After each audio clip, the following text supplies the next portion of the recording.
Welcome to A Waldorf Journey, a podcast for teachers, parents, students, and people who are passionate about Waldorf education. I'm Meredith, and I'm glad you're here.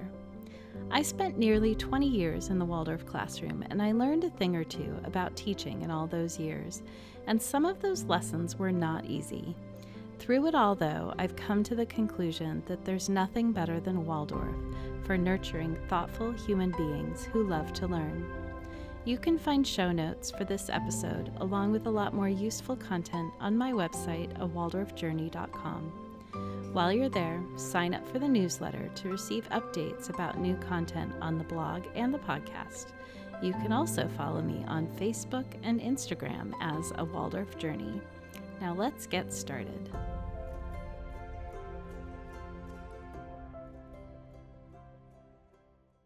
Hi, I thought I would come to you today and say a few things about first grade. First grade has kind of been on my mind. I know a lot of schools are thinking about first grade, and you're really looking at plans for the next school year. And, some teachers are, applying for those first grade positions. Some people have them already and are starting to make their plans and think about what their first grade is going to look like. And there are a few things that I think about all the time that really can make first grade really successful. And it's such an important, significant time because we're really forming a class. And it's important anytime you're taking a new class that you approach it in that way, that you're really thinking about bringing the group together as a whole. But in first grade, it's particularly significant. And I would say that is in many ways the entire year's curriculum. Like that should be the focus. And yes, of course, you need to teach reading and math and, all of those subjects that we learn. But the most important thing that you're going to teach in first grade is about bringing the group together as a class so that they understand each other and can work together. And so that is a really important aspect of the work in first grade. And I was thinking about, if you don't know my own teaching journey, I started teaching in the middle school, and the first class I took was in 5th grade, and then I took them through 8th grade, and then I happened to take, after that, 2 more groups of students through the middle school. And, people often think or, comment like, oh, that must have been really difficult to jump into the middle school and teach that content. And, in some ways, maybe that's true, but it was actually the perfect thing for me because I taught middle school, my attention and my focus was so much on the curriculum.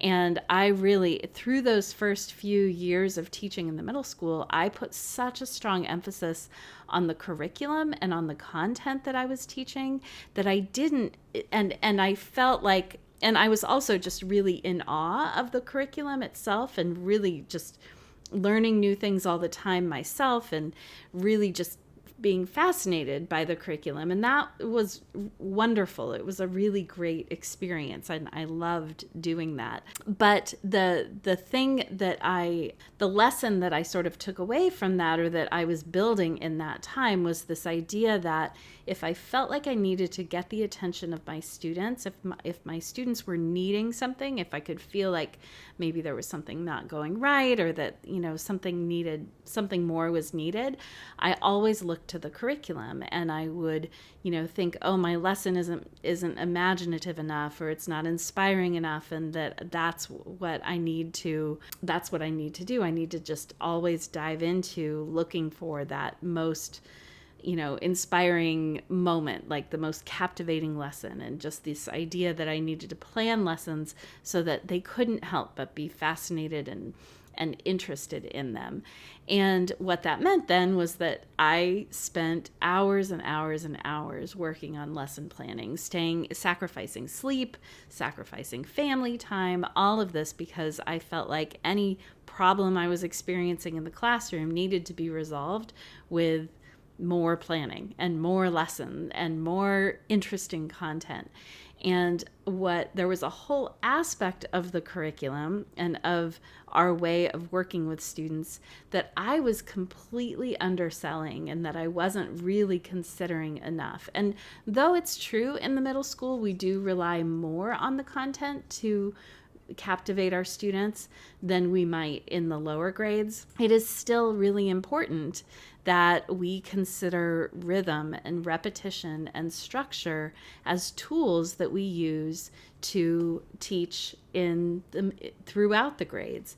And this is a long way of getting to the point that I didn't realize that in those first few years of teaching, and that if I walked into a first grade classroom without knowing that, without having that idea that rhythm and structure and repetition are really valuable tools to use in the classroom, it would have been an abysmal failure. And so I tell people this all the time, that it's actually really surprising how much rhythm and structure and repetition you can lean into in those lower grades, and that they actually really thrive in it, and it helps them to like know what's coming next, to feel comfortable in new environments, to just really rely on the familiarity of the classroom, especially at this time when they're young and it's really all so new in so many ways. So that's all a long way of saying that this, there are different tools that we need to consider and rely on when we're looking at first grade. And so I kind of have this collection of 5 tools that I wrote up in this blog post that's on my Substack. So I will link to that in the show notes if you're interested. And but there are just 5 things to be thinking about. And number 1, the first thing is rhythm. And these children, they want something steady and consistent. And they want, like, you can lean and think about all of the things that you do in terms of, daily rhythms and weekly rhythms and monthly rhythms. Like, all of those things can sustain you. And not only will it help your students to know, not only will it serve your students by, helping them know what's going to come next and what they can rely on, but it will help you as well, because you're not needing to plan everything from scratch every moment. You have a template that you're working into, that you're living with, and and of course you will liven it up. It's not going to be boring. You will always find ways to make things more interesting as you go through it, but it's really astonishing how much repetition you can bring and still count on those first grade students to be, excited and interested and captivated by your lessons. So think about that. The next thing is about movement. So starting with movement and not sitting. So really to think about every aspect of your lesson and where the movement is happening. And that if you are looking to get your students, and I often think about this in this way because it's certainly true. First graders can sit and listen to what you have to say.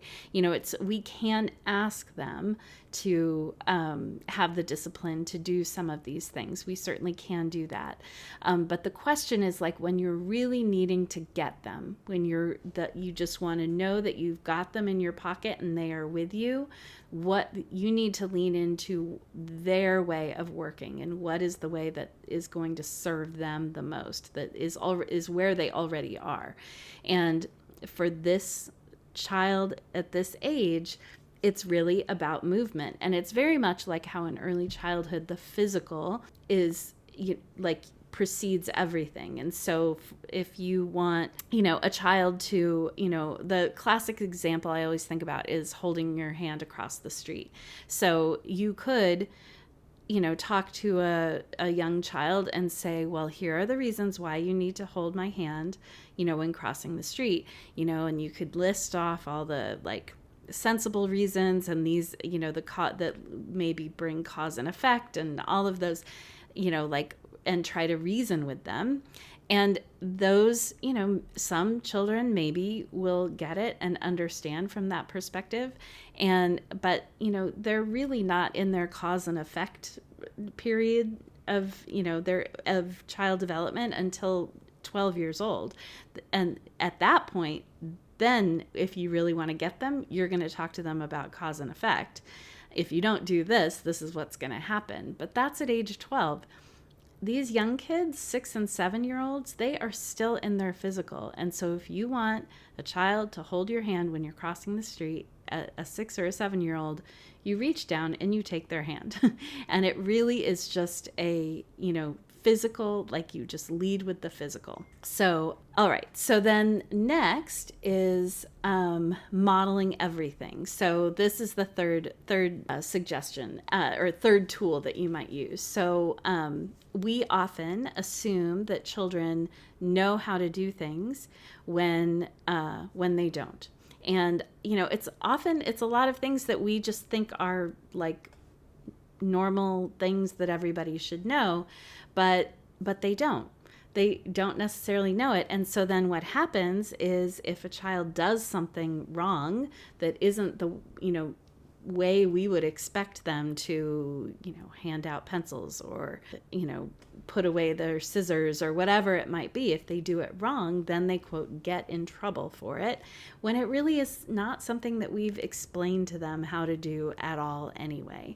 And so it's really important that we just model things. And so all of these things, like how to line up, how to sharpen a pencil, how to, walk through a doorway without knocking into someone, all of these little things are things that they need to be taught. We need to show them how to do it.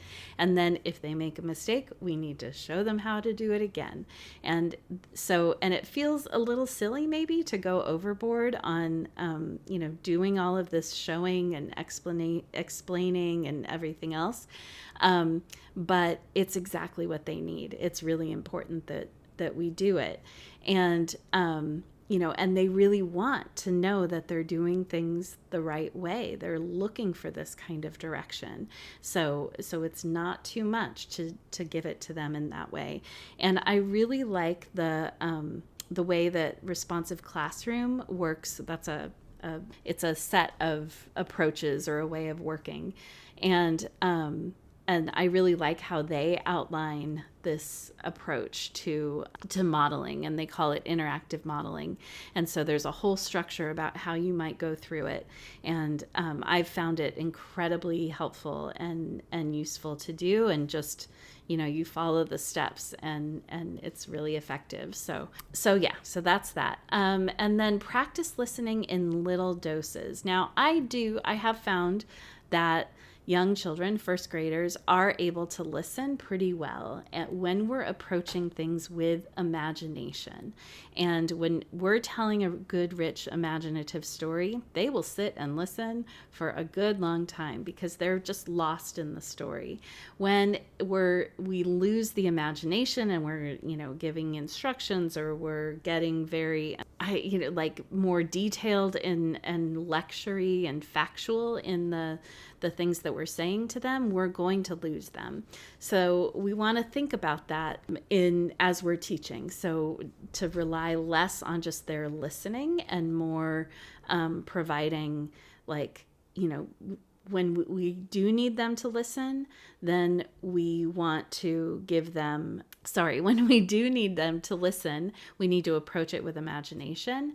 And then otherwise we can use lots of other tools to just keep their focus in the classroom. So whether it's singing or, games or different things that, will keep them engaged, we use all of those things, but generally just talking to them, talk less, do more. And then finally, give them jobs and teach them well. So, it really helps them to feel like they have some level of responsibility in the classroom, whether it's, passing out crayons or sweeping the floor. They really get a feeling of purpose and belonging.